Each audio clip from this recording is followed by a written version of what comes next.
Beyond your paycheck, it's surges of cash that you can use to grow your net worth and feed your investments. Hey, welcome to the Surges of Income podcast. My name is Chris Moore, and I'm so excited to have two guests here with me today, Justin and Courtney, and I'll introduce them in just a second. But first, if it's your first time ever watching my podcast, Surges of Income podcast, let me give you a brief introduction about what Surges of Income really is.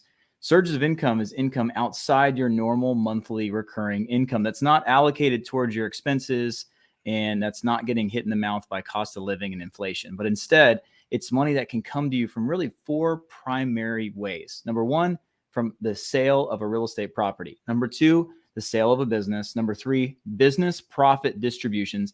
And number four, tapping into digital marketing and sales to be able to create large amounts of money using live events, digital events, and product launches, where you can make lots of money in surges that can go straight towards building your net worth, which is going to be the true exit for that rat race, and be able to have your resources build you more resources rather than having to leverage your time. So as you already know, I am the COO at Dealmaker Wealth Society, and today I have Justin and I have Courtney, and both of these gentlemen are in our Dealmaker Protege program. That's Carl's mentorship inner circle business acquisition training program. And I asked somebody to come on my podcast. These two guys raised their hands. And today we're going to be kind of going over a few things. One, probably more focused around the buy box. And you've probably seen some of my other videos around buy box and how I created my buy box. And that's pretty much what would have to be true for us to be interested in acquiring a specific business. And that also translates to real estate. We're probably also going to talk about maybe some things they're struggling with, how to leverage their time, how to build teams to handle this, deal origination, and so much more. So I'll shut up now. Let's start with Courtney. Courtney, welcome to the podcast. Thanks for joining us. Hey, thanks for having me. Yeah, appreciate you having me. Excited to be here. And yeah, man, ready to rock and roll. Perfect. And Justin, welcome. Why don't you introduce yourself as well? Yeah, thanks, Chris. Thanks for having me. I'm Justin Hertz. I'm from just outside of Denver, Colorado, and yeah, excited to be here. Awesome.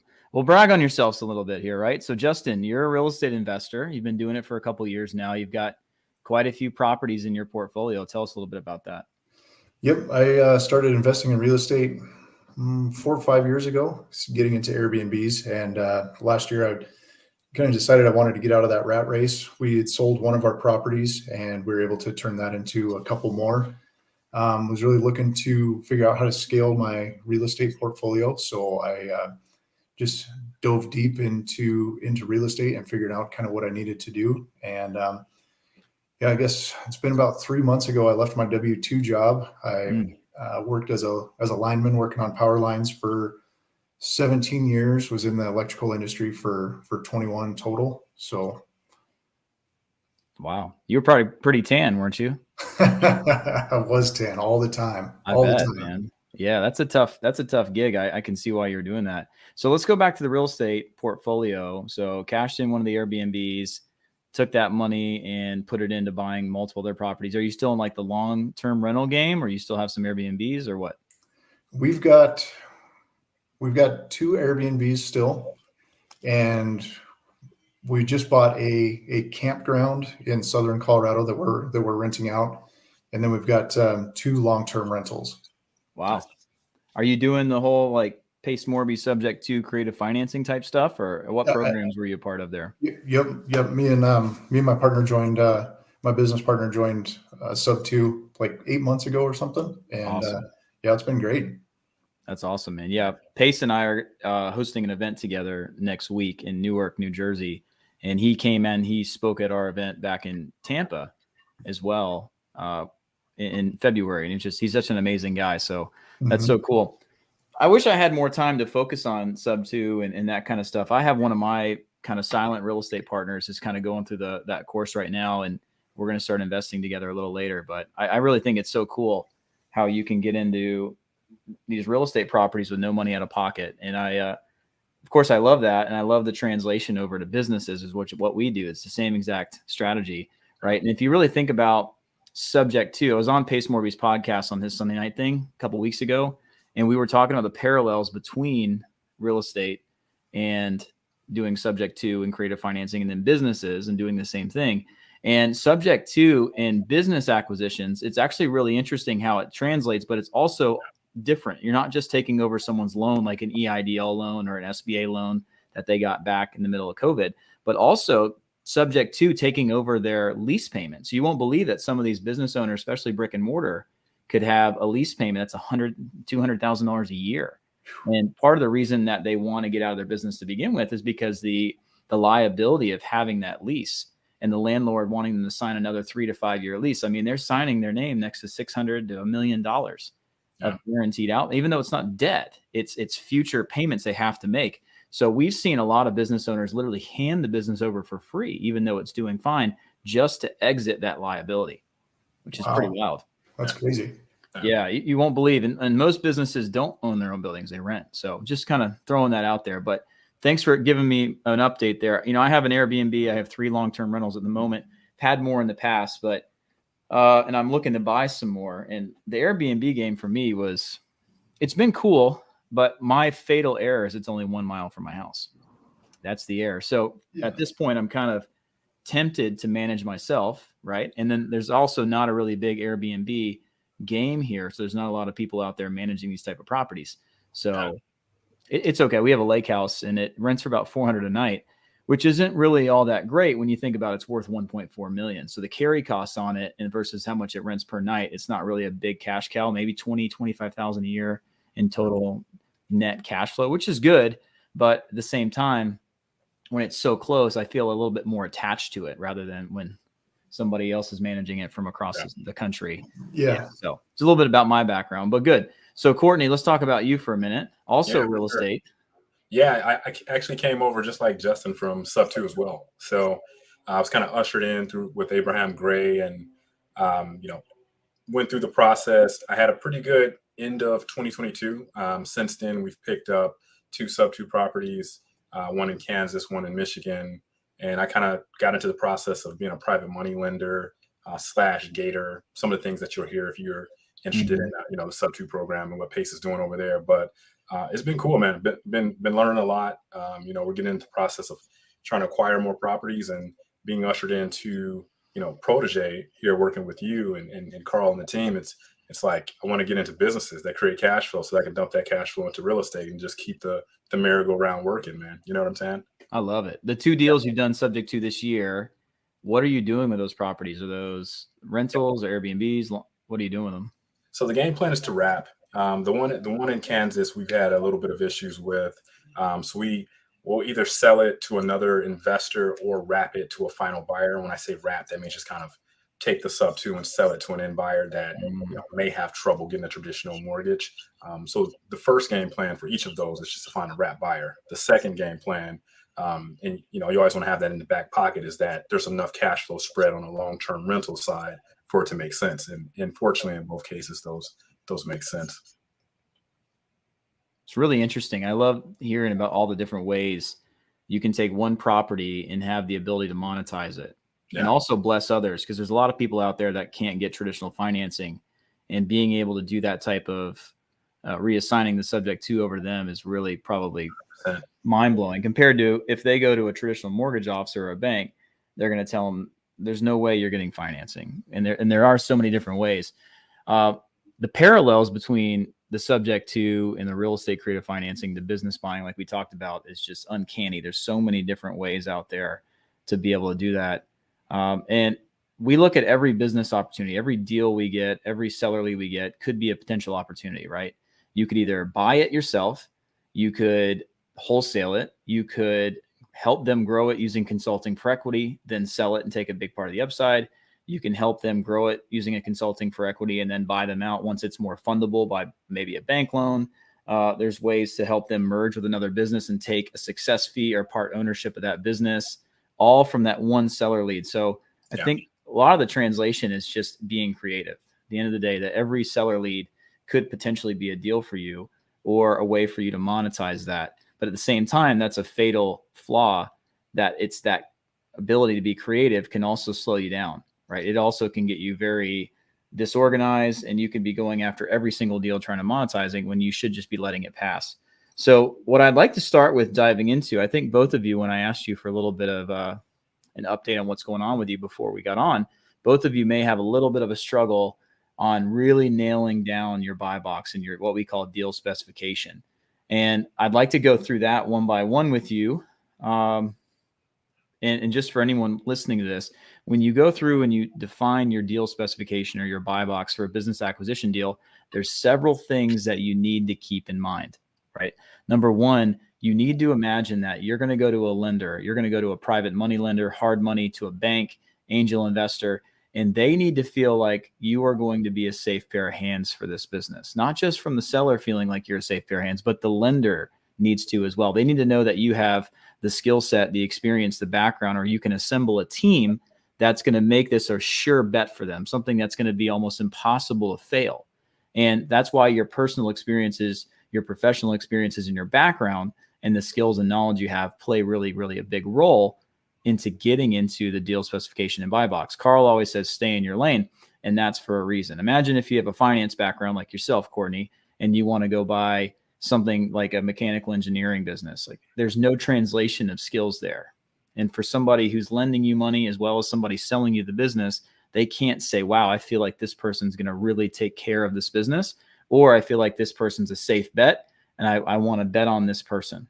And that's really what this whole process is.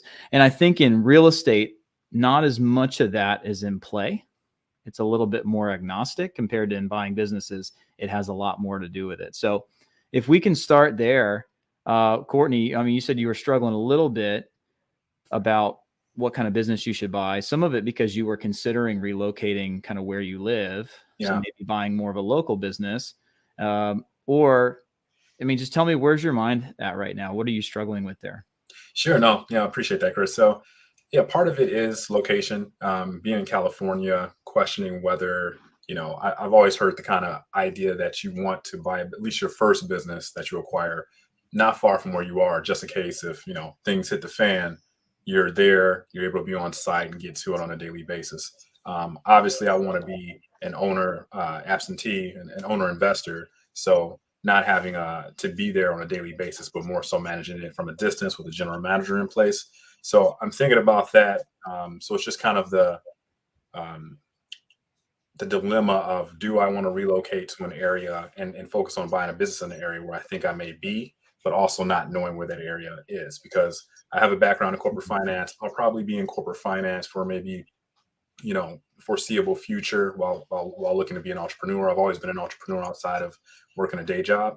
But that's kind of where I'm at. And outside of that, just from a buy box perspective, when I first joined Protege, my thought was, let's get into a business that just cash flows. Let's acquire cash flowing assets. Let's take the Abraham Gray approach where, he has dozens of businesses and they all aren't, general to a specific sector or a specific industry, but they're smart businesses. They cash flow and they make money. So that's kind of the thought process that I've had. And really it's just getting out of shiny object syndrome and focusing in and doing the research and actually deciding and pinpointing what I want to focus on, because in that way I'll be more productive as opposed to, kind of being all over the place. So that's kind of where I'm at. It's just really trying to zero in and make a decision and move forward on the type of business that I want in the area that I'm looking at. So let's unpack that. I'm going to go over a couple of things just to kind of set the stage for my answer. Sorry, I might have been all over the place. No, you're good. So when you look at the type of businesses that you should buy, first, it starts with that one thing you said. Do I want to be an owner manager or an owner investor, right? Mm-hmm. And with someone like yourself, you're already an investor. The mindset of an investor is we want our money to make us money, not our time. We're not buying this business to buy a job from somebody else. So really, the one thing that sets kind of what we teach apart from anyone else who's in the business acquisition game is we really focus on buying businesses that already have cash flow, usually between 1 and 10 million in revenue, where several things are present when that happens. One, usually between 1 and 10 million in revenue, the seller is not working multiple roles in the job. Usually there's minimal management layers in place, which allows the seller to exit and a new buyer to come in and not have to actually run the day-to-day. Really, you have 3 departments in any major business: sales and marketing, operations, and finance, HR, right? So maybe the seller may be holding one of those, but when you have cash flow, you can hire somebody in to run that so you don't have to. So that's number one. So I understand everything there. I don't know where you heard you need to buy a business that's local to you. I don't know where that came from. Hopefully I never said that, but I don't think it came from you. I own several businesses. I mean, I own a lot actually, but 2 or 3 of them are local. And I'll tell you right now, those are the ones that you end up resenting. Yeah. Sometimes they can be amazing, but when your employees and your team have you as a safeguard, they will use you. When they don't have you as a safeguard and they know you don't live near, they won't use you. So I don't know if that's really necessary. A plane, you can hop on a plane and fly somewhere if you need to, but I wouldn't let the location of the business, depending on the sector, depending on what we're going to get into in just a few minutes, I wouldn't let the location of the business really stop you. Just like you just bought a house in Michigan and in Kansas. You're an owner investor of both those properties. They don't need to be in San Francisco, right? Never saw them. Yeah. Never. Perfect. So same type of thing. Keep that in mind. So as we go to the next level of how do we take that finance background, that real estate background, being able to have the ability to raise private money for real estate properties, how can we start translating some of those skills into buying businesses, and what businesses would really benefit from your skills, right? So when you look at a business acquisition buy box, you want to look at what can I do? What can I buy where I can sprinkle my magic dust on top of it and make it grow even more? Before you're just saying, I just want to buy something that's cash flowing and stack cash flowing assets, what business can I take over or buy where I could give some of my expertise, my knowledge, my wisdom, and put my experience to play to help grow the business? Because when you buy anything, you want to have the exit in mind. You're not buying this business just for cash flow. You're buying this business for cash flow for a certain period of time and then be able to exit it at some point. If you ever buy a business or really even a real estate property without having that kind of in your mind, usually it's not going to work out the way you want it to work out. I mean, you got to think about the exit, right? So starting with that, think about your skill sets. Being in the finance background, you probably have an extensive network. Think about what type of businesses would really work well for you. So you kind of have some of what we call horizontal skill set. Have you heard Carl say that before? Yeah. So for anybody listening to the podcast, horizontal skill set is something that would work really, really well in any vertical compared to a vertical skill set, something like engineering or something like manufacturing. That type of thing is not going to work really well when you go into another industry. But when a horizontal skill set, something like a finance background, raising capital, digital marketing, business growth strategy, business consulting, CPAs, lawyers, those type of different skill sets and backgrounds can be leveraged in almost every business and be effective. So that also kind of hurts you a little bit because then you get paralysis of analysis. Yeah. Well, Chris said with my skill set and background, I could probably add a lot of value to pretty much any business. But at some point, you do need to hyper niche and focus down. So what I'd recommend doing, I have a special training called Establishing Your Dealmaker Identity. I'm sure you've seen it, but I go watch it again and start thinking about not just what could I do, but what do I want to do, right? Yeah. What is my life? What do I want my life to look like is one big thing. Some people say, and it's really confident when they say it too, that they want to be an owner investor, but some people they're bored. Like imagine if you didn't have anything to do every day and you just had a business that's raking in money. As much as that sounds amazing, you're going to get bored. So having some level of enjoyment in either leading the vision of the company or staying focused on the mission of doing something bigger than just one acquisition and maybe doing a roll up in just one industry at a time, serving the one customer avatar, maybe something like that's going to be better for you, right? Rather than going out and looking at all these different types of businesses, maybe pick a niche that would be really powerful for a roll up and I'll go over what that is in a second, and be focused on that specifically.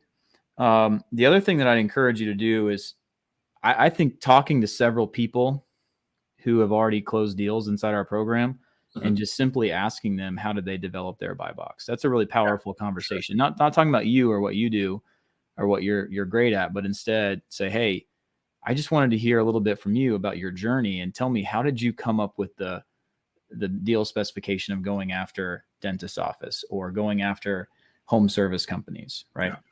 That's huge. I mean, in the other, mentorship that I'm a part of, that was one of the things that I did was I got into the habit of speaking to individuals within the group, setting a metric that you aim for on a weekly basis, speak to 5 new people a week. And that, once you build that momentum and you start hearing about what people are doing, it kind of starts to make a lot more sense. So definitely we'll repeat the process. And are you doing that now already or no?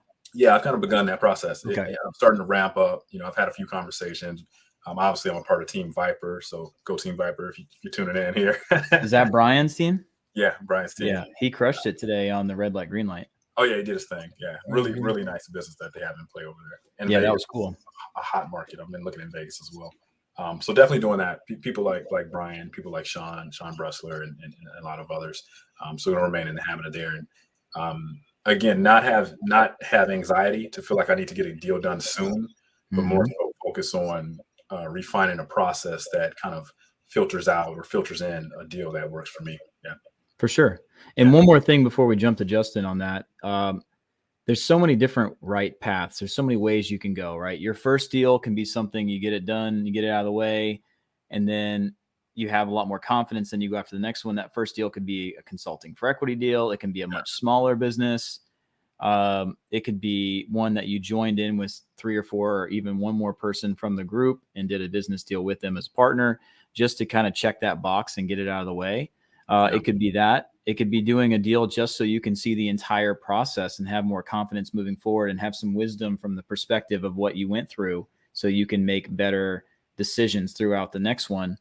So sometimes don't put too much pressure on yourself to just say, I got to pick a niche and then I got to go out and I'm going to go after this $1 billion roll up. But instead, sometimes just getting that perspective, maybe seeing who else in the group could really utilize your skill set and what you're really bringing to the table, because there is power in numbers. Yeah. And success is lonely. That's why you see inside of Protege, there's like 25 or 30 different buying groups, literally that many. And there's a lot of people, if you're a CPA, you write your own ticket. They can go into any of those buying groups and get equity in these deals without even having to do any deal origination whatsoever. There's several of them that did that, right?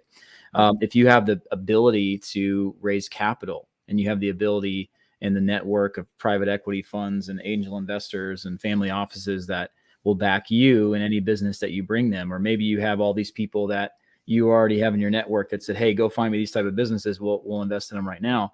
Yeah. You could bring the deal flow to somebody and let them bring the capital, or you could bring the deal flow and let them take care of kind of having the whole system of doing the financial analysis, doing the simple model sheets. And you could build a business of people that have the skill sets, or a group of people to buy businesses with that have the skill sets that you don't. Like there's so many ways to do this. Yeah. Just as you said earlier, get creative. Back in, I think, February, had a deal come across my plate, and it was the first time I've ever raised funds, but I was able to raise, over 750,000 in 30 days. And I had never done it before. Didn't think I could do it, but I was like, let's take a stab at it. You never know until you try. So it's that same type of thing, just building momentum, putting yourself out there, networking. And it's huge. Yeah. I feel confident in the fact that things will come along, but as you said earlier, it's about the pressure. When you see others doing big deals and having things going on, you just want to rock and roll yourself. But everything comes along the path. It's a whole journey. It's a process. It takes time. And I think we'll talk about deal origination in a minute. I want to jump over to Justin, but sure. I think deal origination is huge, and having enough opportunity to be successful where you're not literally hanging on the balances of this one decision of the seller, this one offer you made. There's a reason why in Protege it says X, Y, and Z. For anybody listening to that, it's originate deals, meet sellers, make offers. And that's the accountability metrics that we post every single week. Because if you do those 3 things, it's almost impossible to fail. So shooting past the target, originating a lot of deals, having seller conversations constantly gets more confidence, more experience doing that. It's going to lead to better outcomes. And then statistically, if you make enough good offers, even if they're all seller financing, you will have some that are successful, especially if you're originating off market deals, which are definitely the holy grail. So Justin, jumping over to you for a few minutes, maybe it's pretty similar to what Courtney just said. I mean, you have a background in real estate. Your W-2 job for many years was something that probably doesn't translate really easily to many different businesses, but maybe it does, right? So tell me a little bit about where your head's at. Where are you in the journey of really picking your buy box? Well, I think, with the power lines, it is hard to translate directly over, but it's still, construction based. So I think that getting something into home services, some sort of construction, I think I could do well at, because I've got a good track record in that industry, and the real estate, I think I could probably utilize as well, but I guess I'm not sure exactly how to use that real estate into the business buying. Sure.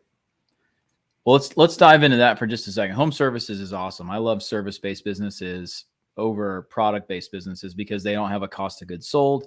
If they do have a cost of goods sold, like material, usually that's transferred over to the actual client where they pay that. That doesn't hit your margins. Service businesses usually have higher margins in general. Then home services boom during COVID. Some people believe it may slow down a little bit, specifically on like remodels. But the demand for housing is constantly still rising. So I think we're going to be fine. And with prices and interest rates being high, so many people would rather just remodel what they have versus go out and try to buy something new because they're afraid to sell their house because they don't think they're going to be able to get a new one. So I think you're on track there. One of the things with home service businesses is they have, in general, what we call low skill, low wage labor market. And that's the only thing that scares me about home services in general is staffing. That's the biggest issue with type of home service businesses, right? Where you can't keep good workers. Some businesses have figured it out, some haven't. Usually the larger businesses have already figured that out. They've got a great talent pipeline. They have some level of benefits where people want to work for them, so they don't have that much of an issue. When it comes to translating that into real estate, you may look at your network, right? Do you have an area geographically where you have a lot of people, maybe in the sub 2 or any other real estate communities you're a part of, are in that area? So imagine something like a Scottsdale. There's so many of the sub 2 guys out in Scottsdale, or up in New England area. There's tons and tons of them up in New England, tons of them in Texas, right? Imagine buying a home service business in that area that could serve your entire network while they do deals. That could be a possibility. Imagine if you had really deep connections inside the real estate industry in your area in Colorado. Buying a local business that could actually cross-sell all your relationships may be very beneficial. There's all types of ways to look at it. If you were a giant flipper and you're flipping 30, 40 houses a year, and maybe that's not giant, anybody laughing at me for saying giant here, but and you wanted to be able to have more of a scratch your own itch business. You ever heard that concept, scratch your own itch? Where Yep. you want to do it for your own. I mean, that would work really well. It's kind of not exactly what you're doing right now, but there's all kinds of ways to do that. You could even get into the support businesses around Airbnbs. If you had a solid network of different Airbnb owners, there's all kinds of different ways to do it. But a lot of that is pretty red ocean. There's a lot of different people out there doing that right now. So you don't want to fight for something when there's not very much market share available. So when it comes to home services, are you gravitating towards any specific like type of company there? Yeah, I'm gravitating towards electrical contractors because even though I was a lineman for most of that, before I was a lineman, I worked as a commercial electrician. So I feel like my experience there is I've worked on everything from the power plant all the way down to the light switch at your house. So I think with that and my knowledge of both industries, I think that there's a chance to grow a small electrical contractor and then maybe put in kind of grow that into some medium voltage areas as well. So they're not just wiring houses, but we could get into doing something more. Have you connected with any of the other electrical contracting company owners inside of Protege? No, I have not. So let's connect you. Step one. One of our guys, he's actually partners with Carl in one of their businesses. He's got an incredible set of businesses across a couple metros in Ohio. His name's Vincent. So I'll connect you directly there. But someone like that would be a great sounding board for you, as well as they may have the ability to maybe even partner with you and accelerate, as well as add tons and tons of credibility when the lending side. Okay. And there may be some good synergies there. And I believe there's 2 other people as well who've been in that business for quite a while, one in Chicago.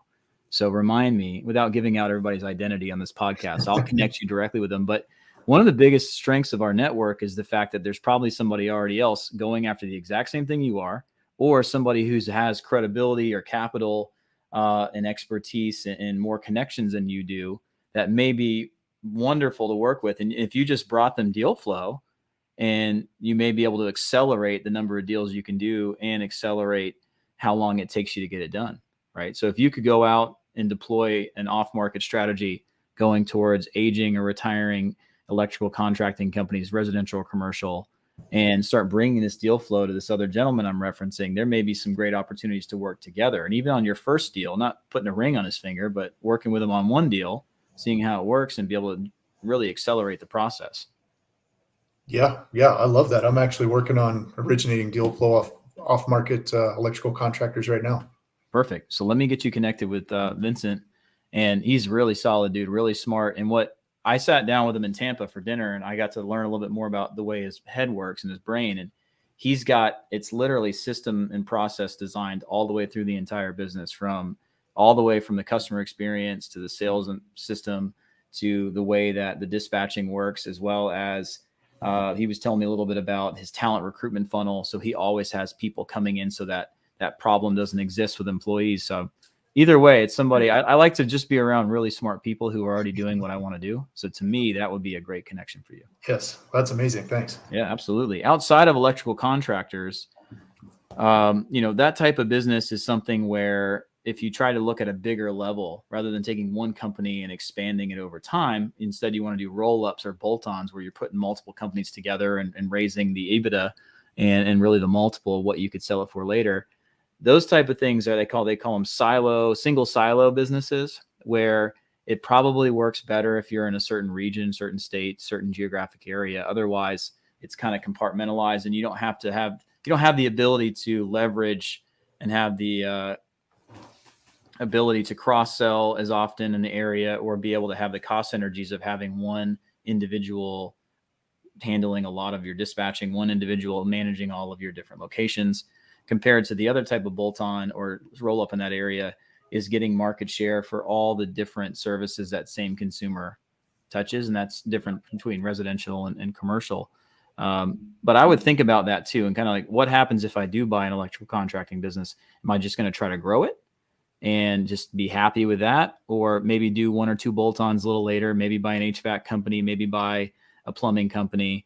Or do I want to do a single silo roll up where I'm buying lots of electrical contracting businesses and either keeping their identity separate or putting them under the same umbrella and growing your market share that way? I would just be in thinking about that as well. Like, what's the exit look like later? Because that kind of determines what you need to do. And with someone like yourself with that much experience, if you find somebody more local to you, you could jump in and, at least for a transition period, CEO that business. So one thing that I hear a lot of people say is, I want to be an owner investor. I want to be an owner investor. But when you're given the opportunity, especially if you're not still doing the W-2 job, there's no reason not to hop in that business as well, pay yourself a salary, really get to know the business and be able to work your way out of it. There's nothing wrong with that. Yeah.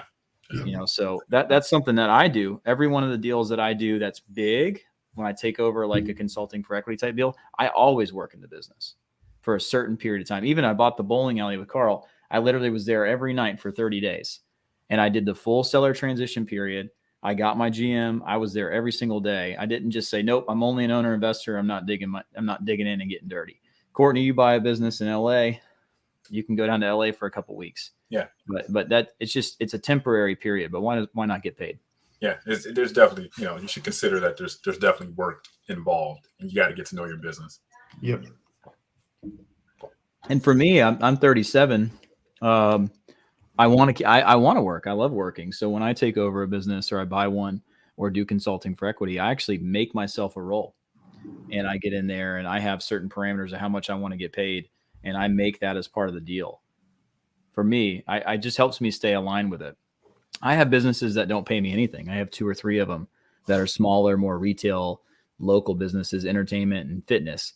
And I don't make much money at all. And I love those businesses, but at the same time, it's really tough to be able to allocate my time and attention to them when they don't pay me anything. Right. So yeah, that's a great point, Chris, that you just mentioned there.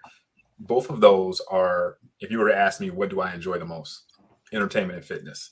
But they tend not to be the biggest cash cows. The more boring businesses, the more, bread and butter, straight to it type of businesses are the ones that kind of provide the best cash flow. So that's also kind of provided a little bit of analysis paralysis by analysis from you as well. So. Yeah, I tend to stay away from passion businesses in general. They're great once everything else in life is covered.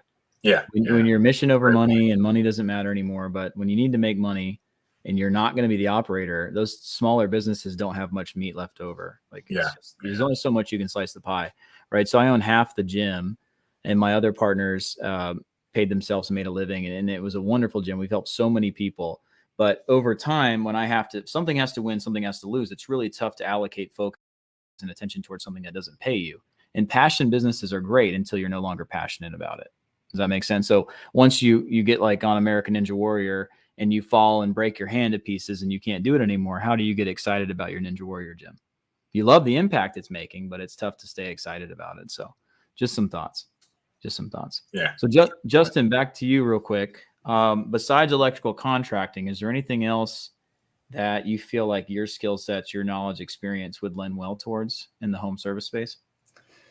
Yeah, I've thought about, I've also been looking at, landscaping companies. Yeah. And I feel like I could go in. I understand construction, everything that needs to happen well enough, even though I might not understand, plumbing totally. Mm-hmm. I understand, what needs to be done, how to build out a schedule, how to time block on everything like that. So I feel like I could step into a lot of different businesses. And like you were telling Courtney, kind of have those sprinkle that dust of being able to help out. Yeah, your magic dust. It makes you feel better. You enjoy the business more when you can make an impact too. Yep. I mean, at some levels, like you look at Carl, he has all these companies he owns, a lot of them straight owner investor, but he still feels more in touch with it and excited about it when he has the ability to sprinkle his magic dust on it. Yeah. Yeah. One thing to think about with home services, anybody watching or listening to, is the problem with some home service industries is you have to have some level of professional license to own it or operate it. So imagine you go back to your example a second ago, like plumbing. Maybe you don't know much about a plumbing, but you could do really well with that type of business. Well, you're going to have to leverage somebody's plumbing license, right? So think about that when you're looking at these industries as well. For yourself, if you were able to easily get reinstated as an electrician or have whatever licensing is necessary, maybe you still have it. That's an easy no-brainer. But to go out and buy an HVAC company, go buy something, like you're going to have to leverage someone's license to be able to do business. Right? If you're going to go buy a roofing company, you're going to have some builder license to leverage to be able to do that. And there's ways to do that with your deal origination. And when you buy a business from a seller, you could have almost a lease back where you could lease their license back and have them stay on the board of directors, have a small ownership in the business, but each state's a little different.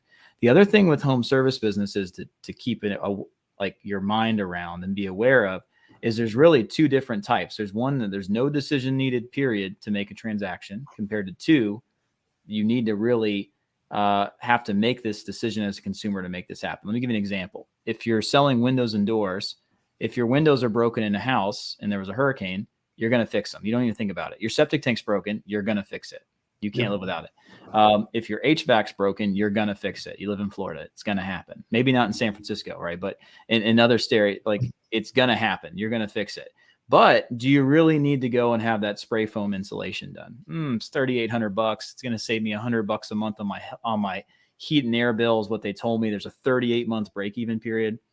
That's going to be a little bit harder. When you have to get into a business that you have to convince a consumer to do a transaction, it's always going to be a harder business, right? Being able to fix cracks in a driveway. Is it really hurting anybody? You've really got to make a decision to get that done. So that's where I would encourage you to think about it, where some people get into these kind of high ticket home service businesses, but you have to spend so much money on customer acquisition because you're literally talking someone into a transaction. It's not something that they need. They're going to get it done, period. Right? Someone has a bleeding wound. They run in the hospital. They don't care what it costs. They get it done. Someone's entire electrical box is all screwed up at their business and they're about to open in 4 hours. They don't care what it costs. They want to get it done. Right. So I would look at businesses that don't take a decision to do a transaction. And then the other thing with home service businesses, you kind of have like high ticket, high margin stuff. And then you have low ticket and high volume. Right. So if you're a plumber, you're not doing a lot of high ticket stuff besides maybe like leak locator services, things like that, installations and new construction. There's not a lot of money in it besides the volume. You're always busy. You're always making that money. Every time your guy shows up, you're charging per the hour. You're making your money. An electrician, probably residential, is very similar, maybe a little bit higher ticket, right? But then you've got HVAC and you've got roofing, which are necessities plus high ticket. So that may be something to consider as well, because I love high ticket and I like high margin because you can have fewer customers and make the same amount of money, right? Yep. You want to sell a $5 widget 1,000 times or sell a $5,000 widget? No, I'm sorry, $1,000 widget 5 times, right? That's the difference, the concept between the two. We've been looking at emergency remediation businesses as well, but down in the Southeast, Miami, like you said, hurricane, mold, all that stuff that comes. Like you said, when it happens, it's not a question; it just has to get fixed. And so to that point, those are the differences in businesses are really important. For sure. The other part of that is, and I hate that I keep talking. I want you guys to talk too, but the other part of it is demand. Is there demand for this? Is there overwhelming demand for this? Are people literally fighting to take their wallets out of their pocket and pay you to do this, right? When that's evident, it doesn't matter how many competitors there are. There's enough market share to go around, right? Compared to when it's not very competitive and it looks like a great opportunity, but there's not a lot of demand. It's going to be a very difficult business to get into. Yeah. So just some thoughts. Alex Hermosi in his book, $100 Million Offers, talks about 3 different types of markets. Have you guys ever read that book? No, not yet, but you definitely can't get dumber from reading that. I'm telling you, it's good. Really, really good. It talks about a lot about creating offers and making things they call grand slam offers, which it's so much value, so good, people feel stupid saying no to it, right? That's the premise of the book.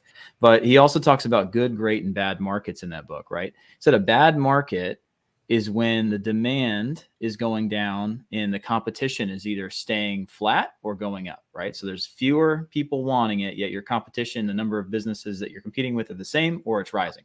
A good market is when the demand and the amount of competition entering the market are consistent or parallel, right? Compared to a great market is when the demand is going up faster than the competition is rising, right? So you have to look at everything you're jumping into as well. Is this a bad, a good, or a great market? And I think it's just a good thing to think about. How many people are going to google.com and searching for this? How many people need this? And if no one's searching for it, that's going to be a tough business to maintain. Oh, yeah. Yeah. So just some thoughts. Well, good. Let's hop back over to you, Courtney. Let's talk about deal origination a little bit, if that's okay. I know for anybody listening, deal origination, for what we're talking about specifically for business acquisitions, is just the idea of going out and finding businesses for sale. 2 really ways to do it. There's on market and off market. On market is broker type deals, people who've gone to a business broker and listed their business, similar to a real estate agent in the MLS. Versus off market deals, when going to people who are not raising their hand saying, yes, I want to sell my business, but instead going to them directly, whether it's doing a direct approach, walking up to someone face to face, sending them a letter, doing LinkedIn and skip tracing and reaching out to people and cold calling, asking for referrals. There's lots of different ways. So let's just talk about you for just a second. And Courtney, what are you doing currently for deal origination? And maybe a little bit less action than you could be doing because you're still trying to figure out exactly what you're going after, right?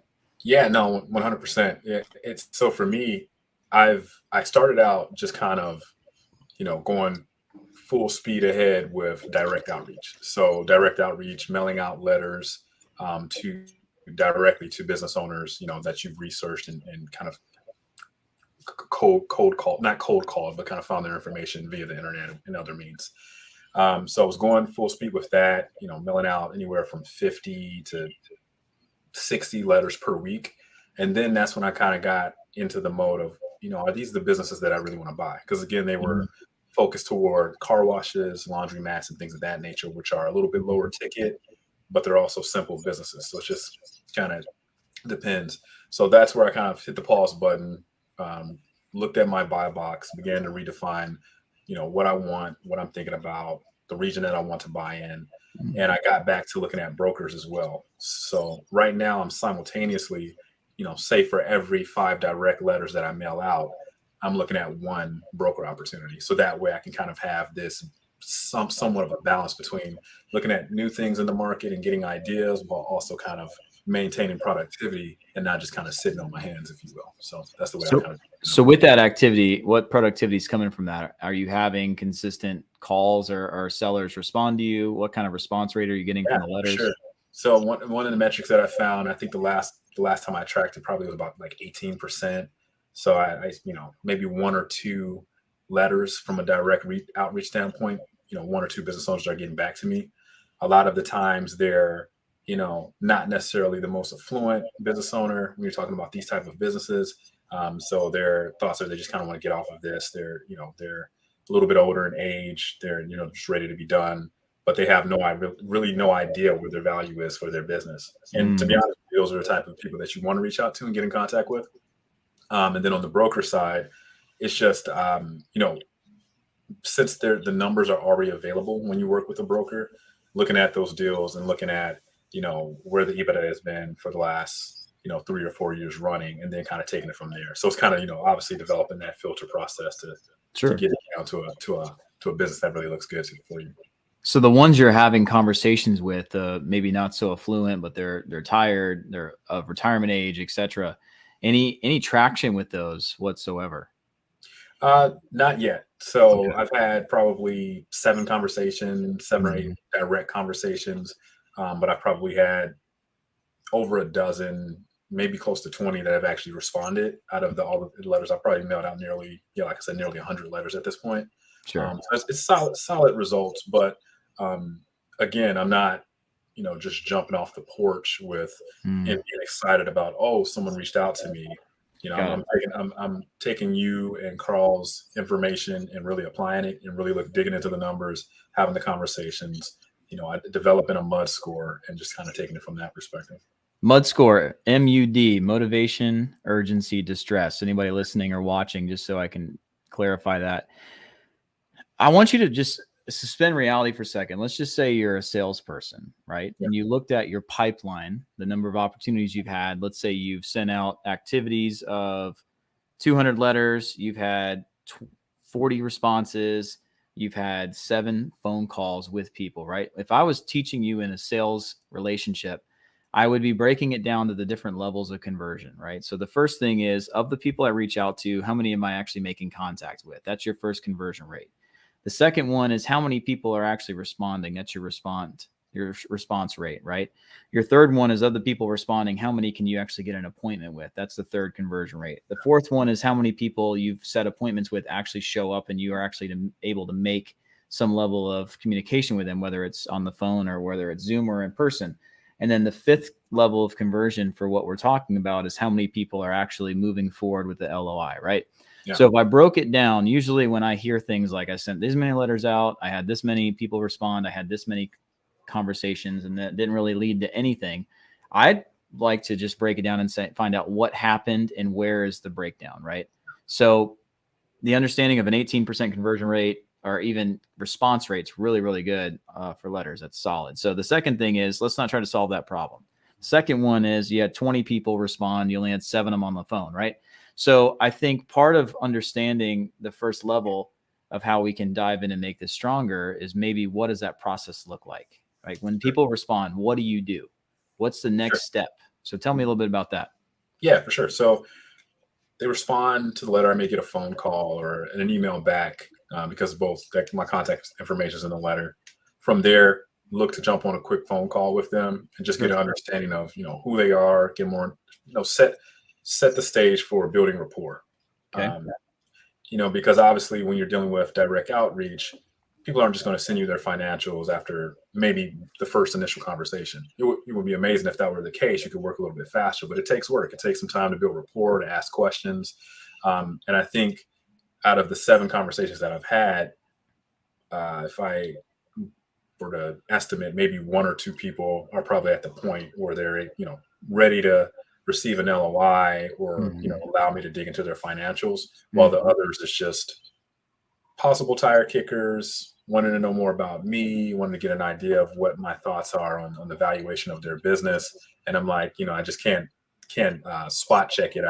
We need some financials and we need to have further conversations. So it's in that process of me, and to your question, maybe having a pain point of, how do I get this to the point where I'm able to underwrite it, decide whether I like it, then submit an LOI. So when you say underwrite it, Carl teaches something called the sniff test, where you can literally get several small pieces of data put it into a model before you put any more energy into it, determine whether it's going to pass the cover ratio. Is the deal structure that you're looking to do actually going to work, right? So maybe one of the things is, instead of trying to say, I need to dive deeper, I need to get your financials, maybe just start with very small pieces of data where it's a lot. So in sales in general, we call it friction. How do we reduce resistance, reduce friction? So we find things that kill the conversation and then we remove them, right? So imagine you were asking for an NDA in the first one, and all of a sudden everyone's ghost town. They won't reach out to you ever again. They won't respond. Then you remove that conversation. Say, don't ask for the NDA. Instead, imagine you're a salesperson and you're trying to get people to sign these big ass contracts. Well, you stop that and you switch that out for a 1-page simple agreement. Yeah. And then you get a lot less resistance and friction to the sale. So I would go back and kind of focus on, what do those conversations sound like? Where did I have people drop off? So maybe instead of saying that you can't give them a valuation, why don't you give them a valuation? Sure. Why don't you give them what they want? So instead, when they say, Courtney, it sounds great, and what do you think my business is worth? That's probably what they asked you, right? So say, hey, well, let's dive into that. Really, if you can give me 5 or 6 pieces of information, let me go plug it into my model, which is not going to be 100% accurate. Of course, there's going to be a lot of conversations we need to have. I need to understand a little bit more about the intricacies of the business.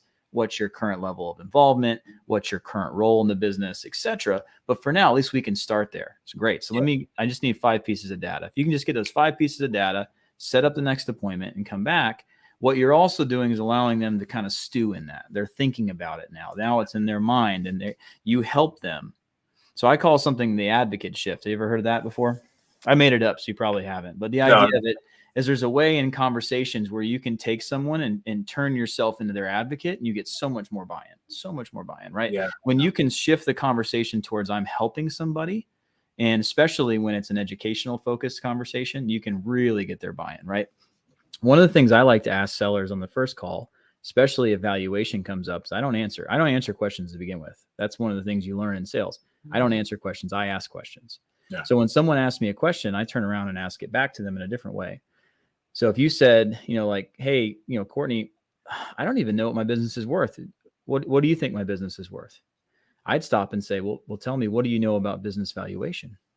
It's called a positioning statement. So the moment you say that, you are now the authority when they say, I don't know anything. Okay, great. Now you're educating them, and you can even have even more trust when you're educating. Well, let me tell you how it works. There's a couple things that we have to understand and establish to be able to find the current valuation. One is going to be X, Y, and Z. Yeah. We're going to look at this. We got to look at transferable value. And to start with, why don't we have another appointment where we can dive deeper? For now, I just need about 4 or 5 pieces of information. Then I can come back with you with a much better understanding. And then we can have a deeper level conversation. So instead of letting the conversation get to a point where you say, hey, I need all this information to be able to get you what you want, just kind of take it along to smaller conversations. And every small conversation is something called frequency of exposure, which builds something called familiarity, which is part of know, like, and trust. So you ever heard of know, like, and trust? Yeah. In sales, know, like, and trust. Know is familiarity. They want to know that you're familiar. Knowing somebody is somebody that they've not just had one interaction with, but maybe multiple. Like is somebody who has their best interests in mind, as well as they feel like they have common interests and they like your energy and your attitude. And then trust comes from expertise and the fact that they feel like you have their best interests in mind, right? So you can't build rapport without know, like, and trust. So multiple frequencies of exposure. I'd rather have 5 small meetings than one. Yeah, no, that's a great point. And then have you heard of my 8-step pre-framework for annuity offers? Have you actually heard that training yet? I have not actually. I'm teaching this live in Dealmaker Weekend, June 24th, 3rd, 24th, and 25th in New Jersey. I'm teaching something called the art of pre-framing, and I have an 8-step process to have a pre-framing conversation with any business owner to get them 100% open to a seller financing offer. So what I would do is I'd take those 4 or 5 conversations, build up that rapport. I'm now their advocate. I'm educating during the process, which is different with a broker deal. Don't do this with a broker deal, with the seller financing deal, annuity deals. And then you drop that 8-step framework on it. It's called, I'm going to bring you an offer. Okay. That's how it works. So cool. Yeah, I'll make sure you guys see that, but I can't go over that today. Maybe we can do it on another podcast episode. But that's what I would do. So I don't know if that helps at all. No, it does. It kind of gives me the perspective of not being so structured, but saying, hey, if you just got a few pieces of information, which is a little bit more casual, it doesn't make them feel like they're giving over their social security number after one conversation. Correct. Helps kind of ease the process along a little bit. So that's a great point. Like, think about, would you give that information to people you don't know, like, and trust? Yeah, for sure. I mean, if there's implied authority and trust, like you're sitting down at a desk with some guy at a car dealership and he's asking you for your social, and you're filling out a credit app, that's fine, but they don't know who you are and they're not in that parameter of their trusted area, right? Yeah. I'm looking at my whiteboard over here. I actually may be able to turn it over so you guys can see it. You guys see my whiteboard? So that's a conversation framework for outbound lead generation for off market, where we literally take people in and we right from the beginning, we say, hey, Courtney, it's Chris. I'm going to be direct with you. We're looking to buy businesses in your market, in your industry. Your business looks like a great fit. I got to ask you a couple questions. Oh, they're like, oh yeah, that's great. Let's talk. Nice. And then we go over the answers to the survey they filled out in my lead form, and all psychologically driven to the point where we end up telling them their business is not exactly what we're looking for. Then we tell them about our buy box, and then we shift it to the advocate, where we're now helping them, and then they're eating out of the palm of our hands. Hopefully no one in my funnel is watching this, of course, but you see, the sales skills is probably the most important part of negotiation, being able to have that, like, that sales and psychology. But it's all about know, like, and trust, positioning, having them feel like you're their advocate rather than somebody trying to get something from them. Yeah, no question. Yeah. 100% makes sense. Cool. All right, Justin, on you. We only have about another 6 or 7 minutes. So your buy box, we talked about it. Deal origination thus far. Have you been doing any activity so far towards that? Yes. So with virtual assistant I hired, I had her going for on-market deals to start. I kind of spent a few days with her, training her, kind of stuff I was learning from Protege of kind of what I'm looking for the on-market deals, what I'm looking to buy. And so she started going crazy, adding them to my spreadsheet. We were getting NDAs signed, stuff like that. I've had a couple seller meetings with an electrical contractor, and then a landscaping business also here. And both of them went awesome. They were great meetings. I listened to a bunch of stuff on Protege for, what I needed those seller meetings to look like. And they went great. So I'm currently running the numbers, and I'm hopefully going to have those LOIs submitted this afternoon on both of those. Wow.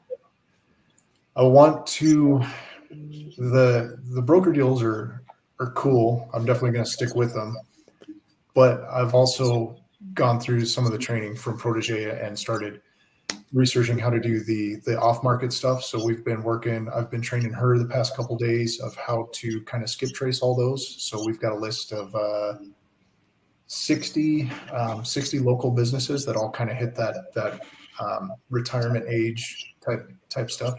Didn't mean to interrupt. Somebody listening doesn't know. They're like, what the heck is skip tracing? Can you tell us that? Yeah, skip tracing is it's just, say the name of the business, and then you maybe know the name of the owner, and then you go back and use a search filter to find, maybe their personal phone number, maybe their personal address or something like that. So then you can target them directly that way. Perfect. I know what it was. I just wanted you to explain, just in case someone says, what the heck is that? Okay, cool. Have you done anything with your VAs and maybe shown him or her Jim Helms's training on LinkedIn, or have you shown your VA Coach Toby's training on how to use business databases to find your exact business, even with the age demographics? So I did go through Toby's training, okay. And I tried using the website that he was using on there, but it looks like they had changed it. They may have, a little bit. And so it was pretty frustrating. So I've found another way to do it. And, okay, cool. Yep. Cool. And that VA I hired, one of the reasons that I hired her was because she had run LinkedIn for her past boss or whatever. And perfect. So she's really good with that. So she's been. If you don't mind sharing, what VA website do you use? I use If you don't, if it's like a best kept secret, don't say No. It's actually on Facebook. It's I need a virtual assistant on Facebook. Okay. Is the Facebook group. Oh, so it's a group. Okay, cool. So I just posted in there, and my phone was. I bet. My phone was blowing up instantly. I bet. Yeah, that's a cool spot. I've hired hundreds and hundreds of VAs from different websites. We've done from South America, we've done Philippines, we've done India, Pakistan, believe it or not, Ukraine, Colombia. But I'm always wondering, I'm always interested in that process. So cool. Yeah. Most of just anybody watching, I've probably used onlinejobs.ph the most. I really like if you're in the US and you want to have somebody in your time zone, you can go to, was it virtuallatina.com, something like that. And it's one where they have everyone in South America, everyone speaks English, everyone's on the US time zones. That's a pretty good one as well. And what's so cool is they're all specialists. They're already really good at something, every one of them. Nice. So that's kind of cool. Just some different ones, but that's awesome. Yeah. Well, good. Sounds like you got a good thing going there. One thing I'd encourage you to do, and this kind of goes back to what you were talking about a little bit, Courtney, is when you're really doing deal origination at a high level and you have a lot of volume of deals coming through, make sure that deals are earning your time before you put too much time into them, right? So the biggest focus is having seller conversations, in my opinion, over even just doing sniff tests. If you know in general that they're fitting the same demographic, or the businesses that you're looking for, the industries, and they have the right amount of revenue, I would have a lot of seller conversations. The more seller conversations you have, the better, right? Okay. Rather than saying, okay, I've got all these businesses I need to evaluate. I got my spreadsheet out. I'm looking at everything. Who cares? If you're having seller conversations with people who don't end up being good deals, go back to the very beginning. Every opportunity could be a deal, because you're sitting here. Courtney said you're talking to all these different people in Team Viper, right? There may be 10 or 15 different buy boxes in there that you could have feelers out for. Or maybe a deal comes across your desk. You talk to a seller. They're not really a perfect fit, but they really want to learn more about how they could exit their business because they're not ready. Send them over to Alan Gregory, who's working on certified financial. He's doing financial planning and exit planner, and refer that over to him.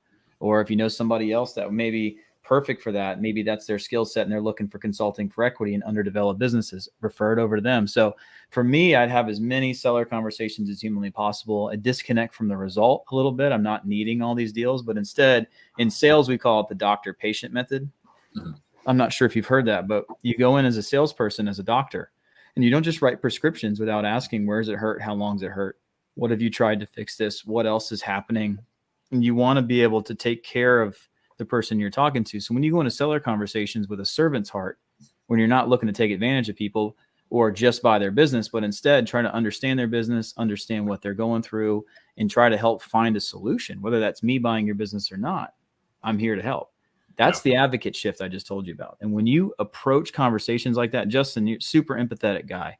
So even when I asked you about your superpowers, that was one of your superpowers. People feel comfortable with you. People feel like they can trust you. Same thing with Courtney. Courtney and I have hung out in person. You have a great positive aura. I mean, people are going to trust you automatically, and both of you are very smart. I think if you can kind of shift your focus of the conversation towards doing something like that, you're going to find a lot of success. I like it. Okay. Yeah. It's powerful because your goal is to help them.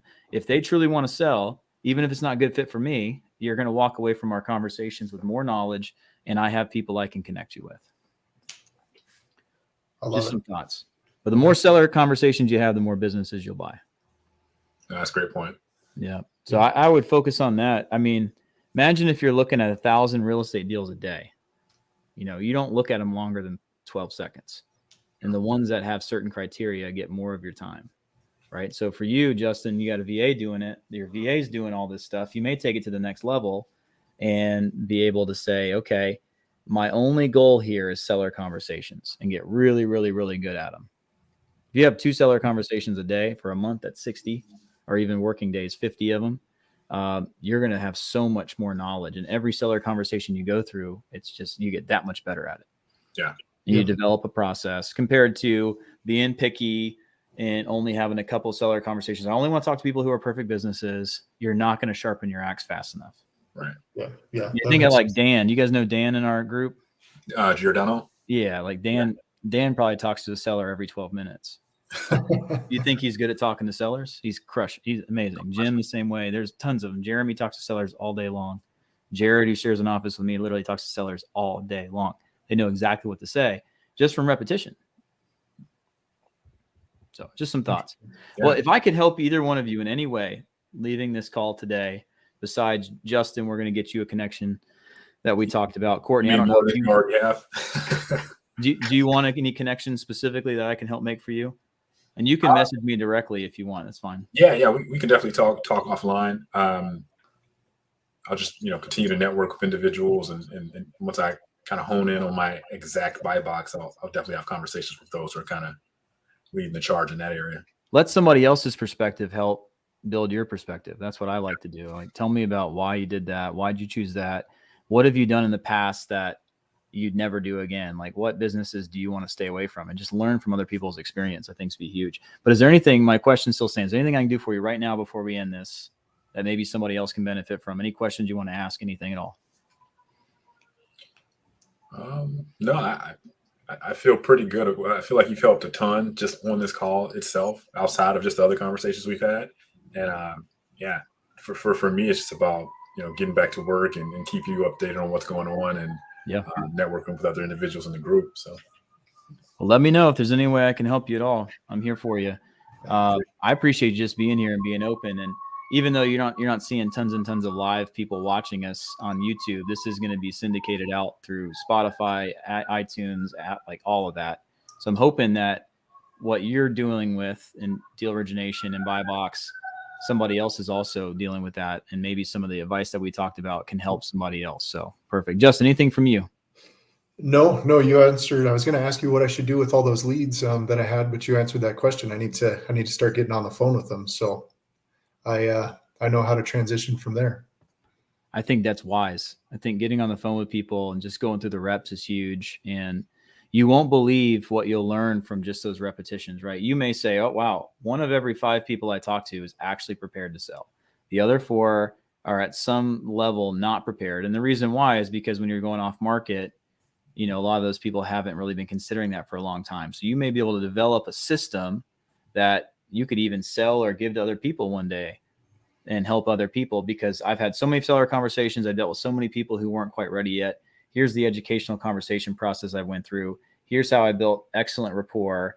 And it led me to 3 consulting for equity deals. I was able to help someone turn around their business before they went bankrupt.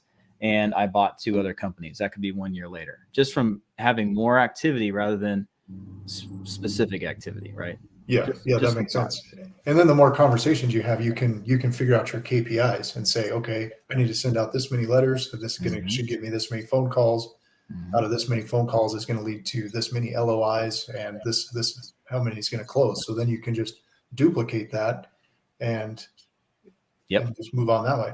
And go back to the point I made earlier, 5 levels of conversion. You can go through that anytime. When something's not working, break it down at each step. Say, okay, how many people am I sending out versus my contact rate?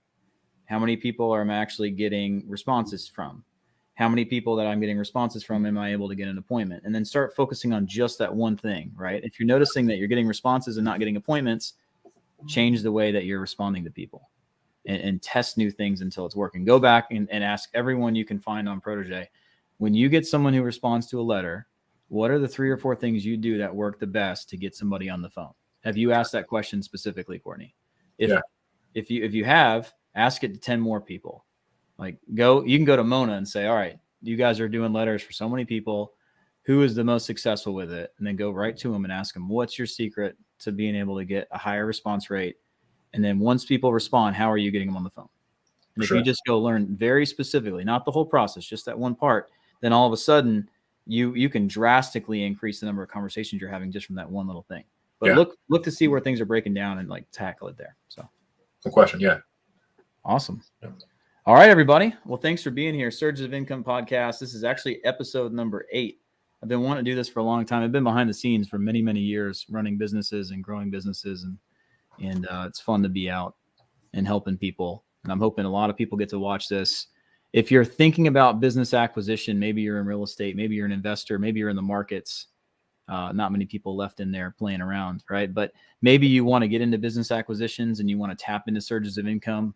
I love the idea of being able to build a business to sell from the very beginning. Whether you're buying a business with your intentions to flip it or grow it and sell it, that can lead to a huge surge of income, as well as I have 12 businesses, I think now. 7 of them pay me quarterly profit distributions on top of my normal income and operating expenses and my mortgages and all that. And every dime of that goes straight into investments. So the idea of being able to tap into money in large amounts all at one time, buying businesses and business profit distributions is a great tool for that. So thanks guys for being on with me. Hopefully Thanks for having us. For sure. Hopefully I'll see you guys in a live event soon. We've got September coming up. I'm going to be in New Jersey next week. Don't know if either one of you guys are going to that. And then Justin, if we can figure it out, like we're literally flying into Denver on Monday. So if we can figure it out. I'm 20 minutes from the airport, man. So one of our business partners lives there. Maybe text me, you and Carl in the group chat, and we'll see if we can figure something out. I don't know what our schedule looks like. I'm not in charge of that, but we'll figure it out. Yeah, that'd be awesome, man. Thank you so much. All right, guys, enjoyed it. Thank you so much. If it's your first time watching, please like and subscribe. Thank you so much for your time and your attention. And we'll see you next time on Surges of Income podcast. See you guys. See ya.